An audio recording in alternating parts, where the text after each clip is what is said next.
Now, Jason Gorber, our film critic, joins us as always. Jason, it is finally done. The People's Choice Award went to Room. What'd you think?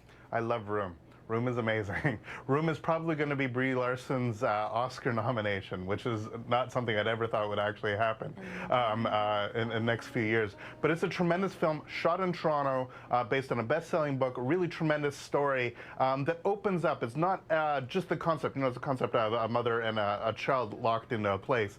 Once the story opens up, the narrative opens up, and it's just a tremendous film that'll be opening soon, but I'm really pleased that this did as well as it did. James Whitey Bulger portrayed in a film, and I'm hearing so much Oscar buzz about it. Yeah, this is another one. Johnny Depp's best film in many years. It's based on Whitey Bulger. We talked forever ago when I saw a couple years ago at Sundance the documentary Whitey by Joe Berlinger. So I've had an interest in this sort of character for a long time. It's a good gangster story. It's got some really excellent parts. The director Scott Cooper tries to bring it together, but really this is the Johnny Depp show, and it's a pretty darn good one to actually see. It's much better than anything he's done in many years. Best Canadian winner. Yeah, so Best Canadian winner went to Closet Monster, which is this delightful coming-of-age film set in Newfoundland. Really brave, really daring. And the other big Canadian winner, Sleeping Giant, was one that I've been talking about way back since Cannes.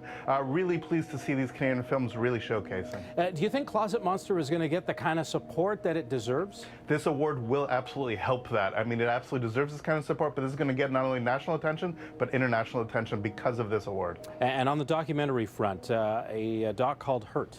Yeah, so Hurt was actually in the Platform series, which is a brand new jury series, which had 3 international filmmakers picking the top prize. This is a big deal because TIFF has never had a formal jury of this type. And the fact that a Canadian film, a Canadian documentary by Alan Zwaga about Steve Fonio won, I am ecstatic. This film is incredible. I called it a masterpiece when I was actually reviewing it. This is the absolute world-class cinema, and the fact that 3 very well-established international filmmakers decided to name this the best film in that slate is an astonishing accomplishment in and of itself.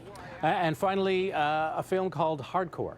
Yeah, this one I shouldn't like. I don't like first-person shooters. I get sick. But this Midnight Madness film just took people by the throats. It's this amazing shot, like with a various cameras, sort of like action cam, and it should look like just a silly video game. But there's enough wit and there's enough charm. It's got some great performances, and the way that it actually plays out, it makes you feel absolutely like you're part of the film. The way that the action's coming towards you, the limbs sort of stretching out into space.